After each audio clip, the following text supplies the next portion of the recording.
Gospel according to John, chapter 9, verse 14.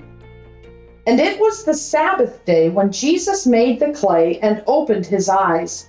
Then again the Pharisees also asked him how he had received his sight. He said unto them, He put a clay upon mine eyes, and I washed, and do see. Therefore said some of the Pharisees, This man is not of God, because he keepeth not the Sabbath day. Others said, How can a man that is a sinner do such miracles? And there was a division among them. They say unto the blind man again, What sayest thou of him that he hath opened thine eyes? He said, He is a prophet. But the Jews did not believe concerning him that he had been blind and received his sight, until they called the parents of him that had received his sight. And they asked him, saying, Is this your son, who ye say was born blind? How then doth he now see?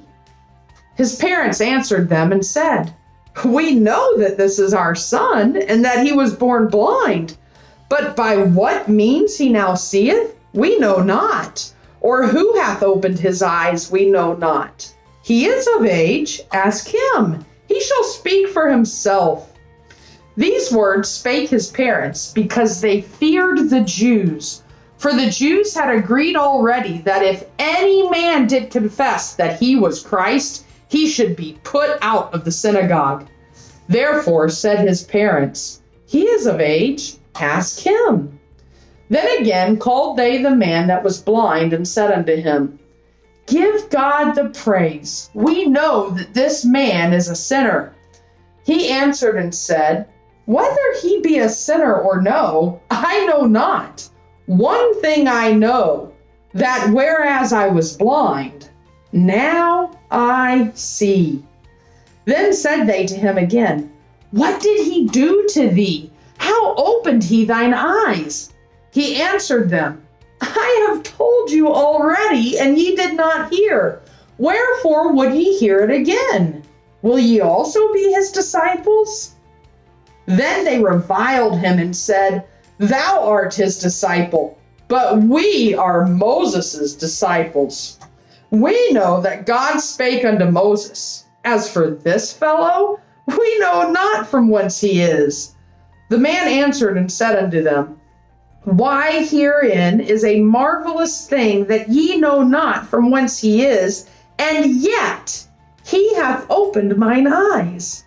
Now we know that God heareth not sinners, but if any man be a worshipper of God, and doeth his will, him he heareth.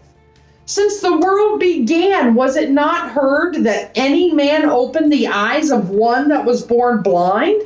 If this man were not of God, he could do nothing. They answered and said unto him, Thou wast altogether born in sins, and dost thou teach us? And they cast him out.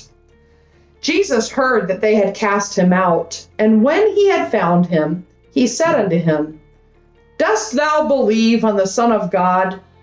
He answered and said, Who is he, Lord, that I might believe on him? And Jesus said unto him, Thou hast both seen him, and it is he that talketh with thee. And he said, Lord, I believe. And he worshipped him. And Jesus said, For judgment I am come into this world, that they which see not might see, and that they which see might be made blind. And some of the Pharisees which were with him heard these words, and said unto him, Are we blind also? Jesus said unto them, If ye were blind, ye should have no sin. But now ye say, We see. Therefore your sin remaineth.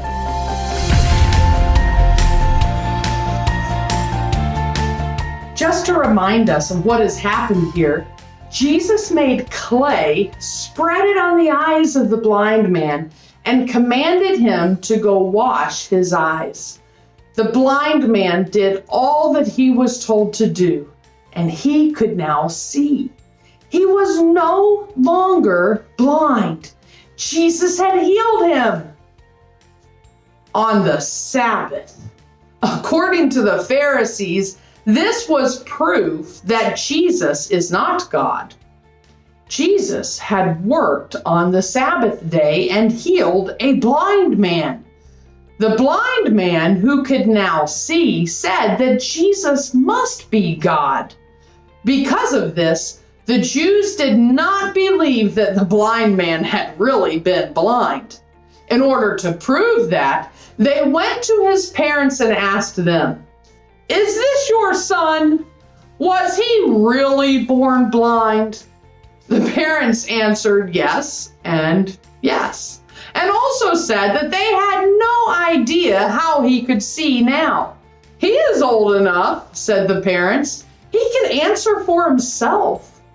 Although the Jews had asked this man already a few times, they asked him yet again how he could now see. And his answer hadn't changed. Because he always emphasized that Jesus must be of God in his answer, the Jews kicked the healed blind man out of the synagogue. But Jesus found him. It wasn't enough for Jesus that this man was relieved of his physical problem. Jesus wanted to help him with his spiritual problem, with his sin. The question, do you believe on the Son of God? The answer, who is he, Lord, that I can believe on him? And as the man realized that Jesus, the Son of God, was the one talking to him, he believed. I also want to show you something very important here that is a clue to the claim that Jesus is God. It is in verse 38. The Bible tells us that after the formerly blind man believed on Jesus, he fell down and worshiped him. The man worshiped Jesus. And what did Jesus do? Jesus accepted his worship. Now, the Bible explains to us that no one, no prophet, no angel, no one is good enough to receive worship or should accept worship except for God. How is it possible then that Jesus accepted and received the worship of this man? Because Jesus is God. And what he did after that, we'll hear about next time on Young Theologians.